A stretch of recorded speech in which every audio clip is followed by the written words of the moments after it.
ስቴጅ 5 ደርሷል አይንሽ ሊጠፋ የተባልኩኝ እርግጥ ብሎ ነበር።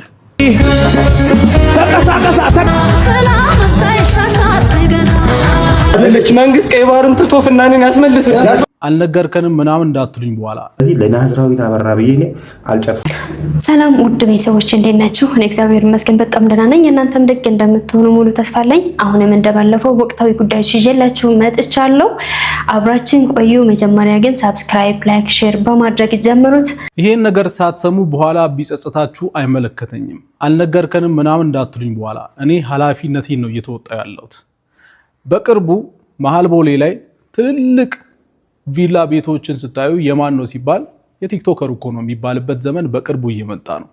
አሜሪካ እንግዲህ ቲክቶክን ገዝታለች እንደምታውቁት። ይሄ ነገር ለኢትዮጵያውያን ምን ጥሩ ነገር አለው የሚለውን በሚመለከት ሞኔታይዜሽን በደንብ ኤክስፓንድ ያደርጋሉ የአሜሪካ ድርጅቶች። ምክንያቱም በደንብ በገንዘብ የሚተሳሰሩ ድርጅቶች ናቸው፣ ልክ እንደ ጋሺ ማለት ነው።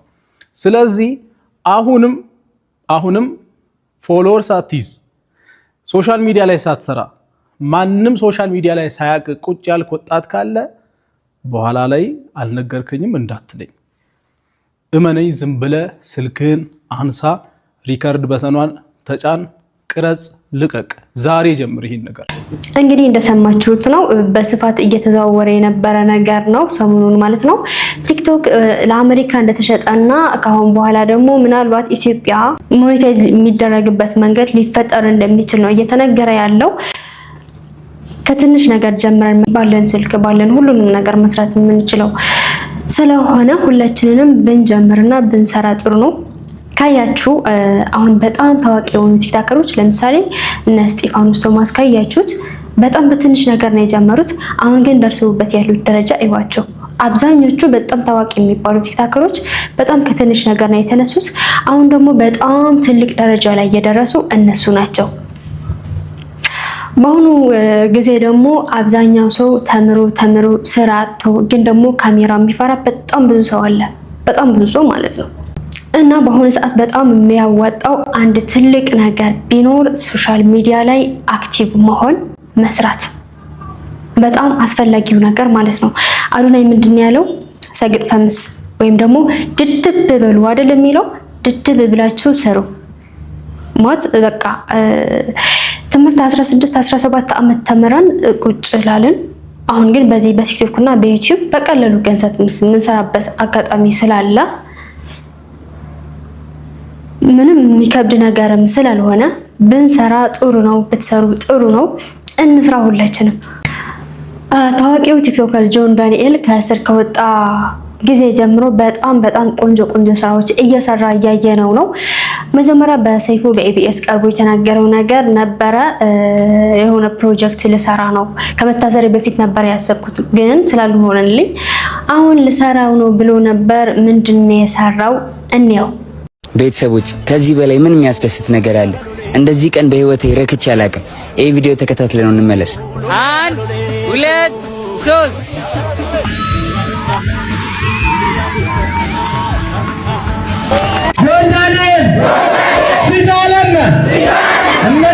ቤተሰቦች እንግዲህ አሁን እንዳያችሁት ከዋተር ፎር ጉድ ጋር በመሆን አሁን ያስቆፈርነው ጉድጓድ እንግዲህ ኮስቱ ኦልሞስት 1 ሚሊዮን ብር ነው። በ1 ሚሊዮን ብር ግን የዚህን ሁላ ሰው ደስታ አይታችኋል። እኔ ወደዚህ ስመጣ ትንሽ አሞኝ ነበረ፣ ግን የነሱ ደስታ ብርታት ሆነኝ ጉልበት ሆነኝና እስካሁን ድረስ ጠንክሬ እየሰራው ነበር። የዶዶሎ ፕሮጀክት ደግሞ በጣም ትልቅ ፕሮጀክት ነው ጋይስ። በአንድ ጊዜ እሱ ፕሮጀክት ሲጠናቀቅ ከ10,000 ሰው በላይ ንጹህ ያገኛል። ለዛም ኮስት የሚሆነው አይ ቲንክ 70 ሚሊዮን ብር አካባቢ ነው። ይሄንን ተረባርበን እንወጣዋለን። በቀጣይ ደግሞ ከዚህ በበለጠ በትልቅ ፕሮጀክት እንመጣለን ከዋተር ፎር ጉዶች ጋር። እንግዲህ የእናንተ እገዛ ያስፈልጋችኋልና ለቀጣይ ተዘጋጁ። ይሄኛውን ግን እኛ እንወጣዋለን። ፋሚሊ እወዳችኋለሁ። ቴንክ ዩ። እንደሰማችሁት ነው እንግዲህ ከዚህ በላይ ደስ የሚል ነገር የለም። ለተቸገረ ወገን፣ ውሃ ላጣ ማህበረሰብ ይሄን የመሰለ ፕሮጀክት አስቦ መስራትና ህብረተሰቡን ተጠቃሚ ከማድረግ ምን ደስታ የሚፈጥር ነገር አለ? በገጠራማ አካባቢዎች ስታዩ በጣም የውሃ ችግር አለ። በጣም ብዙ ርቀት ሂዶ ምናምን ውሃ የሚያገኙት ለከብቶችም ለራሳቸውም። እንደውም አንዳንድ አካባቢዎች ለከብትም ለሰውም አንድ አይነት ውሃ የሚጠቀሙበት አጋጣሚም ይታያል አልፎ አልፎ ማለት ነው። እና ለዚህ ህዝብ ለየዋሁ ገበሬ እንደዚህ አይነት ውለታ እውነት በጣም ደስ የሚል ነገር ነው። እንግዲህ እንደተናገረው አሁን የተሰራው 1 ሚሊዮን ኮስትን ያወጡበት ካሁን በኋላ ደግሞ የ7 ሚሊዮን ፕሮጀክት ይዘው እንግዲህ መስራት እንደጀመሩ ነው የተናገረው። ካሁን በኋላ ድጋፋቸው አይለየኝ፣ በጣም ብዙ ፕሮጀክት እሰራለሁ፣ በጣም ብዙ ሰው አስደስታለሁ፣ በጣም ብዙ ሰው የውሃ ችግሩን እቀርፍለታለሁ እያለን ነው። ከዚህ በላይ ደስ የሚያሰኝ ነገር የለም። ተባረክልን ወንድማችን።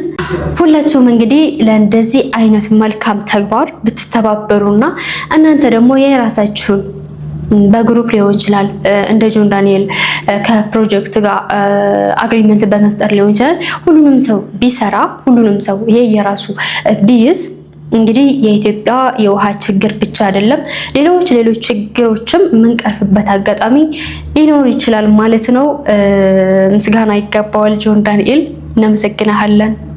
ታዋቂ ቲክቶከር ፈጣንና ወቅታዊ ዜና በማቅረብ የሚታወቀው ቲክቶከር ሙሴ ሰሎሞን ሊያገባ እንደሆነ ነው እንግዲህ የተነገረው። ሽማግሌዎቹ እነማን ናቸው? ቪዲዮን አይተን ነው እንምጣ። ሽምግልና ምልክበት ቀን ነው እንግዲህ ሽማግሌ እየላኩኝ ነው። እግዚአብሔር ይመስገን። እንኳን ደስ አላችሁ፣ እንኳን ደስ አለን። እንግዲህ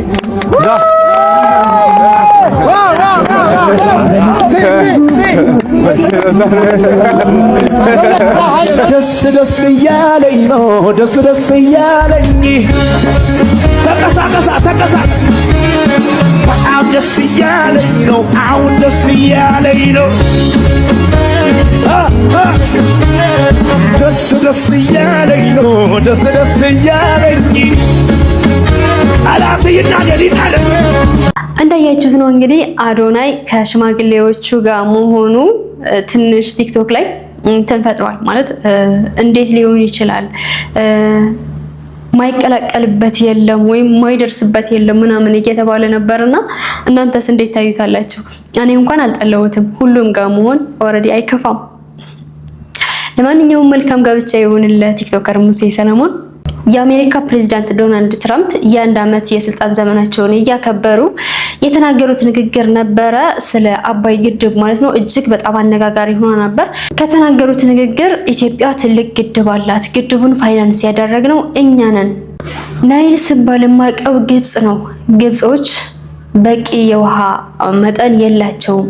በግድቡ ምክንያት ኢትዮጵያና ግብጽ ወደ ጦርነት ሊገቡ ነበረ። ወደ ጦርነት ግን እንዳይገቡ ያደረኩት እኔ ነኝ የሚል ንግግር ነበረና በጣም እጅግ አነጋጋሪ ሆኖ ነበረ። ሰዎችም ለዚህ ምላሽ እየሰጡ ነበር። እና ማን ያዘዋል እና ሌሎች ጸሐፊዎችም የታወቁ ደራሲዎች ምናምን ምላሽ እየሰጡ ነበረ። አሁን ደግሞ ዶናልድ ትራምፕ እጃቸውን ከኢትዮጵያ እንዲያነሱ ሰላማዊ ሰልፍ ሊደረግ እንደሆነ እየሰማን እንገኛለን። እስኪ አንድ ቪዲዮ ላሳያችሁ። ጋይስ ዶናልድ ትራምፕ እጃቸውን ከኢትዮጵያ ላይ እንዲያነሱ የሚጠይቅ ሰላማዊ ሰልፍም ሊደረግ መሆኑን እየሰማ እንገኛለን። ይህን ሰልፍ የሚያደርጉትም ድንቅ ኢትዮጵያውያንና እንደዚሁም የፓን አፍሪካ አቀንቃኝ የሆኑ አፍሪካውያን ወንድሞቻችን እንደሆኑ መረጃው ተሰምቷል። ይህ ሰልፍም የሚደረገው ታዲያ በጆሃንስበርግ ደቡብ አፍሪካ እንደሆነ ተነግሯል። ጉርሻ ፔጅ መረጃ እንደሚያሳየው ከሆነ የአሜሪካው ፕሬዝዳንት ዶናልድ ትራምፕ በታላቁ የኢትዮጵያ ህዳሴ ግድብና በኢትዮጵያ ሉዓላዊነት ላይ የሰነዘሩትን ንግግር በመቃወም በጆሃንስበርግ ከተማ በሚገኘው ታሪካ የኔልሰን ማንዴላ አደባባይ ታላቅ የተባለ የኖ ሞር ሰልፍ ለመጥራት ዝግጅታቸውን ማጠናቀቃቸውን ገልጸዋል ብለዋል። ሰልፉ ዋና ነጥቦችን ስገልጽላችሁ ኢትዮጵያ በአባይ ወንዝ ላይ ያላትን የተፈጥሮ ባለቤትነትን የሚጋፋ ማንኛውም የውጭ ጣልቃ ገብነትን አለመቀበል፣ እንዲሁም የህዳሴ ግድብ ግንባታ የገንዘብ ምንጭን በተመለከተ በፕሬዝዳንት ትራምፕ የተሰጠውን የተዛባ መረጃ ማውገዝ፣ ከዚህ ባለፈም ኢትዮጵያ በቅርቡ የኒውክሌር ኃይል ማመንጫ ይፋ ባደረገችበት ማግስት አፍሪካን ለማወክ የሚደረጉ እንቅስቃሴዎችም የማንቂያ ደወል በመሆን መመከት የሚል ሐሳቦችን እንደተጠቃለሉበት ይህ የጉርሻ ፔጅ መረጃ አሳይቷል። እናንተ በዚህ ሰልፍ ላይ ምን ሐሳብ አላችሁ? ሐሳባችሁን በኮመንት አሳውቁ። እንደሰማችሁት ነው እንግዲህ በጣም ትልቅ ውጥረት ፈጥሮ ያለው በአሁኑ ሰዓት እጅግ በጣም አነጋጋሪ ያለው አንደኛና ዋነኛው ነገር ይሄ ነው፣ የአባይ ጉዳይ። እንግዲህ እኔ ማለት ግድቡን ሳስታውስ የማስታውሰው ገና ተማሪ እያለሁኝ ቦንድ ተገዛ ምናምን፣ ከዛ ደግሞ ከገበሬዎች ሳይቀር ብር ለቦንድ ምናምን እየተባለ ሁሉም ገጠር ሳይቀር መብራት ሊገባ ነው ለዚህ ምናምን እየተባለ በጣም በስፋት በጣም ሁሉም እያንዳንዱ ኢትዮጵያዊ የየራሱ የሆነ አሻራ ያስቀመጠበት ግድብ ነው ማለት እኛንን ፋይናንስ ያደረግነው ሲባል ትንሽ ቅሬታ ትንሽም አይደለም በጣም ቅርም ያሰኝ ነገር ነውና ትንሽም ወደ ግብጽ ያደሉም ይመስላሉ። ይሄንን ለመቃወም ነው በሳውዝ አፍሪካ የሚደረገው ይሄን ሰልፍ ማለት ነው። እናንተስ እስኪ ሐሳባችሁ ምንድነው? ኮሜንት ሴክሽን ውስጥ አስቀምጡልኝ። ዋና ተወዳጇ አርቲስት ማክዳ አፈወርቅ በአምለሰት ሙጬ ፖድካስት ቀርባ አይኗን ታማ እንደነበር ተናግራ ነበርና በአሁኑ ሰዓት እጅግ መነጋገሪያ ሆኗል። እስኪ ቪዲዮውን አይተነው እንምጣ። ስቴጅ 5 ደርሷል አይንሽ ሊጠፋ የተባልኩኝ ፊሩ አልነበረም። ውስጤ እርግጥ ብሎ ነበር። ምንድነው የተረዳሁት? ትልቁ በቃ ጠላታችን ለኛ ፍርሃቱ ነው። ፊር ካለ በሌላውም ነገር ላይ ነው በቃ እንትን የሚለውና በነዛ በሪሊ አክቹአሊ የሆነ ህመም ሲመጣ ግን ሜቢ በደም እየበረታሁኝ በቃ ካንተ የሚበልጥ ይሄ ሞር ከኔ ህመም ወይ ከጊዜያዊ ነገር ዓለም ላይ ካሉት ነገሮች በላይ እግዚአብሔርን ነገር እየጓጓሽ እሱን ማሰብ ስትጀምሪ ፍርሃቱም አይኖርም። አክቹአል ፔኑን እንኳን ሃንድል ታደርጊዋለሽ። በቃ ስንት ጊዜ ቆይሽ? 3 ሳምንት ቶለሬት የሚደረግ እንትን ነው። እንደውም አንዳንዶች እኮ አያምኑኝም። ቀለል አድርጌ እንዲሆነው ፍሉዱ እንዲበዙ ምናምን ሳወራ ላይክ ጭንቀቴን ማውራበት መንገድ ግራ ይገባቸው ነበር እንዴ። ግን የእውነት በቃ ቀለል አድርጌው ነበር።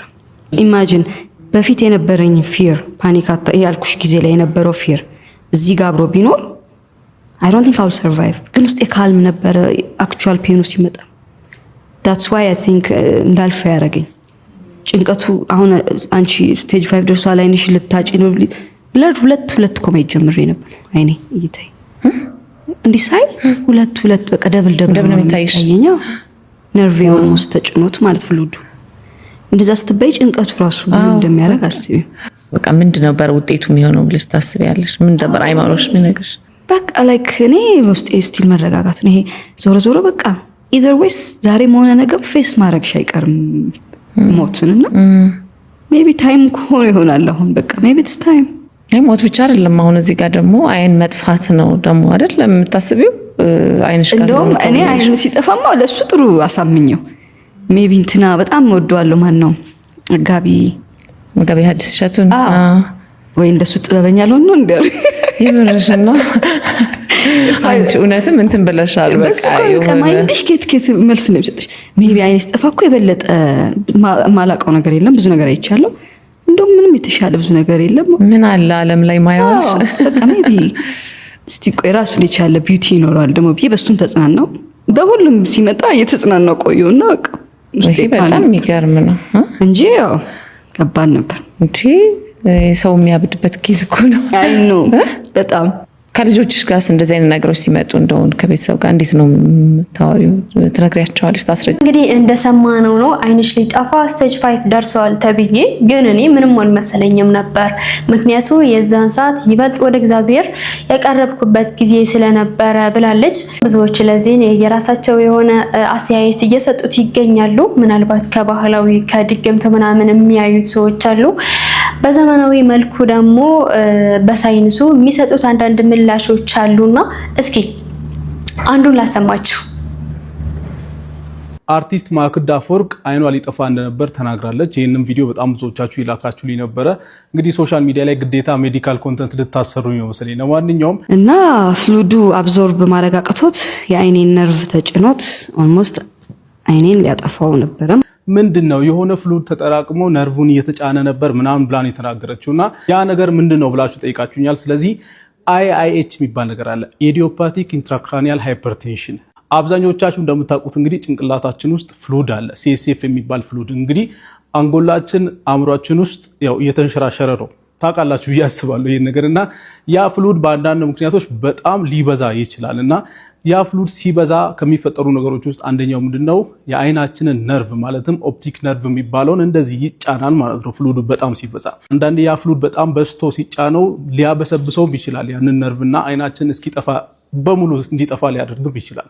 ለማንኛውም ሴት እንግዲህ ወፍራም ለመሆን በጣም ብዙ ምክንያቶች አሏት። አንደኛው ውፍረት ነው ይሄን ነገር የሚያመጣውና ሴቶች ወፍራም ለመሆን ብዙ ምክንያቶች አሏቸው። እርግዝና፣ ቤት መቀመጥ፣ ልጅ መውለድ፣ ማሳደግ ምናምን አለና እኔ ለዛ ነው ሴቶች ሲወፍሩ ምንም አትበሏቸው የምላችሁ ማለት ነው። ለማንኛውም ራስ ምታት ካላችሁ፣ አይናችሁ ብዥ የሚል ከሆነ እናም ደግሞ ጆሮአችሁ በጣም የሚጮህ ከሆነ ምናምን የዚህ ነገር ምልክት ሊሆኑ ስለሚችሉ በጊዜ መታየት አለባችሁ። ለምን?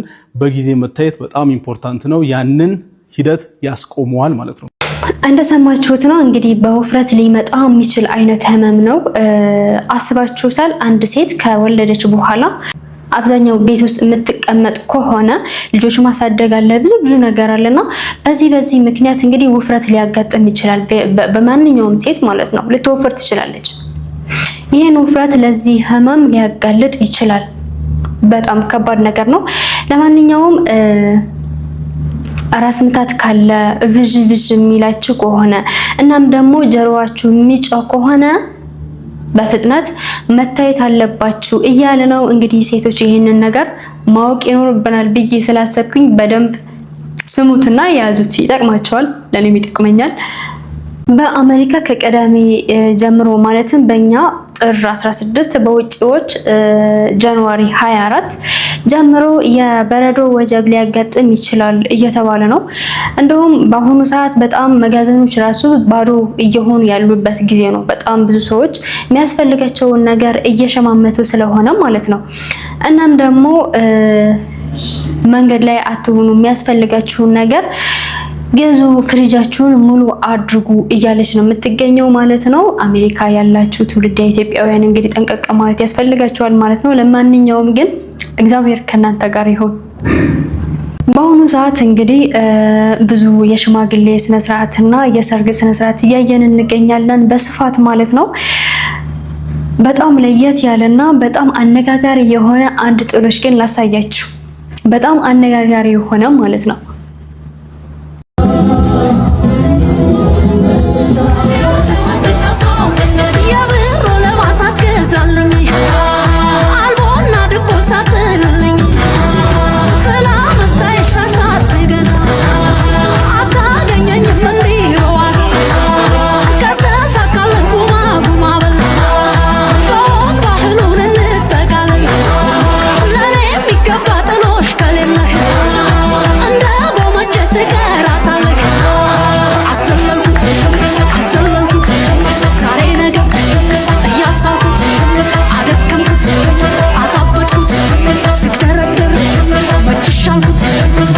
እንግዲህ እንዳያችሁት ነው። እጅግ በጣም ብዙ ስጦታዎች ነበሩ።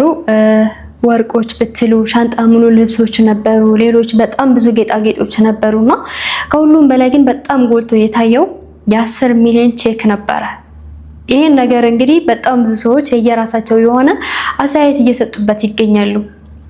አንዳንዶቹ ይሄ የሴት ግዢ ነው እያሉት ይገኛሉ። ሌሎች ደግሞ ከመኒ ላውንድሪ ጋር አያይዘው ይሄ ነገር ምንድነው እንዴት ነው ምናምን እያሉ ይገኛሉ። ወንዶችም በዚህ ልክ ቅሬታቸውን እያሰሙ ይገኛሉ። የእናንተ ሀሳብስ ምንድነው? ተወዳጇ አርቲስት ፍናን ህድሩም እንግዲህ ተሞሽራለች። ሰርጓን በቅርቡ ነው ያለፈውና በሽምግልና ጊዜ እንግዲህ በጣም ብዙ ወንዶች ሰልፍ ወጥተው በጣም ብዙ ወረቀት እየጻፉ ማመልከቻ ምናምን እያሉ ነበረ። አሁን በሰርጓ ቀንስ ምን አሉ? እስኪ አይተነው እንምጣ። ፍናን ሀገራዊ ክራሻችን እንጂ የግለሰብ ሚስት አይደለች። መንግስት ቀይ ባህርን ትቶ ፍናንን ያስመልስ። ፍናን የኔ ናት፣ የኛ ናት። እሺ ፍናን የኛ ናት። አርቲስት የህዝብ ነው። ሁለት እስከምትወልጂ ተስፋ አልቆርጥም። በቃ እናንተ ቁረጡ እንዴ። መንግስት ቀይ ባህርን ትቶ ፍናንን ያስመልስልን። እናም ደግሞ አርቲስት የህዝብ ነው። ባይዘወይ በጣም ብዙ ወንዶች ክራሽ ነበረች አርቲስት ፍናን ህድሩ። እጅግ በጣም ተወዳጅነትና ዝናን ያተረፈች እንቁ አርቲስት ነች። በጣም ብዙ ወንዶች አስተያየታቸው እየገለጹ ይገኛሉ። ከነሱ አንዱ ይሄ ይመስላል። አርቲስት የህዝብ ነው። ለማንኛውም እንኳን ደስ አለሽ። ሰርጋችሁ የአብርሃምና የሳራ ያድርግላችሁ። ስፒድ ኢትዮጵያ በመጣበት ጊዜ በጣም ደስ የሚል ጊዜ አሳልፎ እንደሄደና በላይቭ ስትሪም በሰብስክራይበር መጠን ደግሞ ኢትዮጵያ በጣም ጥሩ ደረጃ ላይ ነበረች። እንግዲህ በጣም ብዙ የኢትዮጵያ ባህልን አስተዋውቆልን ነበረ። አሁንም እንግዲህ ምናልባት ተመልሶ ሊመጣ ይችላል የሚያስብሉ አንዳንድ ነገሮች አሉ። ከነሱ አንድ ምንድነው ላይቭ ስትሪም ላይ ያለ አንድ ህንዳዊ ደውሎ ወደ ኢትዮጵያ ሂድ እያለው የሚያሳይ አንድ ቪዲዮ አለና እስኪ እሱን ላሰማችሁ።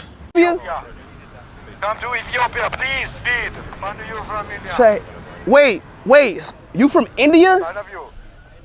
Yes. You, bro, how you calling my stream phone? Please come to Ethiopia, I beg you. Shout out Mo Studios. He's in India calling me, bro. Bestseller for Roblox Legends. Bro, what the hell, bro? ስልኩን ከየት እንዳገኘው እንዴት እንደደወለለት አይታወቅም። እንግዲህ ግን ላይቭ ስትሪሙ እየቀረጸበት የነበረውን ስልክ ነው የተደወለለትና ደውሎ ኢትዮጵያ ሄደ ወደ ኢትዮጵያ መሄድ አለብህ የሚል ሐሳብ ነው ያቀረበለት። እንግዲህ አሾ ስፒድ ወደ ኢትዮጵያ መጣ ማለት አሾ ስፒድ ኢትዮጵያ ያኛው ኢትዮጵያዊ በጣም ትልቅ ነገር ነው የሚሆነው። ለሱ ብቻ አይደለም ለኢትዮጵያም። እንግዲህ ኢትዮጵያ የምታስታውሱ ከሆነ እሱ ወደ ኢትዮጵያ በመጣበት ሰዓት በጣም ብዙ ህዝብ ስለ ኢትዮጵያ አውቋል። በቀን በጣም በብዙ ሚሊዮኖች በሚቆጠር ደረጃ የኢትዮጵያን ስም ሲጠራ ነበረ። እሱ ኢትዮጵያ ባለበት ሰዓት ማለት ነው። በጣም በሰፊው ሰዎች የዓለም ሰዎች ስለ ኢትዮጵያ እንዲያውቁ አድርጓልና ድጋሚ ደግሞ ከመጣ እንግዲህ በጣም ጥሩ ነገር ይሆናል ለኢትዮጵያ፣ ለሀገራችን፣ ለህዝባችን ቱሪስት ወደ ኢትዮጵያ እንዲመጡ ያደርጋልና ይሄ በጣም ትልቅ አድቫንቴጅ ነው። እኔ ተመልሶ ቢመጣ እጅግ በጣም ደስ ይለኛል። እንደውም ሂጄ ለማየትም አስቤያለሁ ምናልባት ከመጣ። እንግዲህ ናዝራዊት አበራን አብዛኞቹ ታውቋታላችሁ ብዬ አስባለሁ። በቻይና ሀገር እጽ ይዛ ተገኝታ ነበር የታሰረችውና ኢትዮጵያና ቻይና የፍርደኞች ማስተላለፊያ ስምምነት እንደተስማሙ በአሁኑ ሰዓት እየተዘገበ ይገኛል።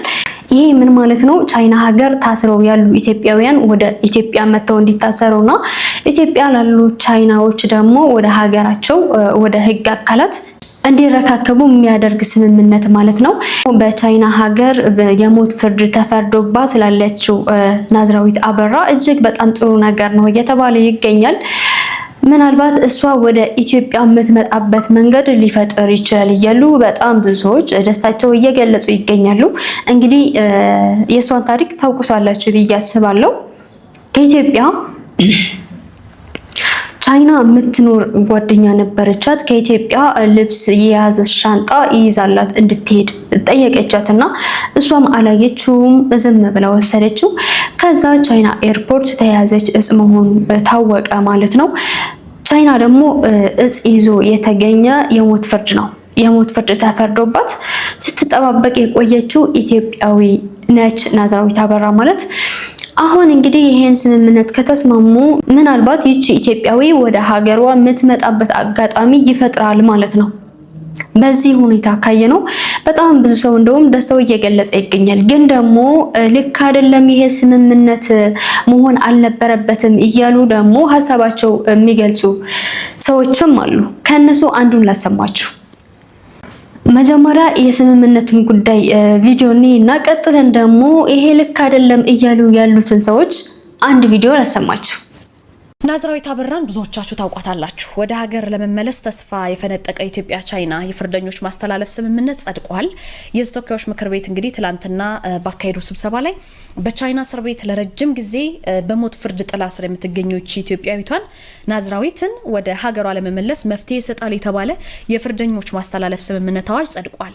ምክር ቤቱ ይሄንን ስምምነት ያጸደቀው ከቻይና በተጨማሪ ከብራዚል ፌዴራላዊ ሪፐብሊክ ጋር የተደረገውን የፍርደኞች ማስተላለፍና ከደቡብ አፍሪካ ጋር የተፈረመውን በወንጀል የሚፈለጉ ሰዎችን አሳልፎ የመስጠት ስምምነቶችን ጨምሮ ነው።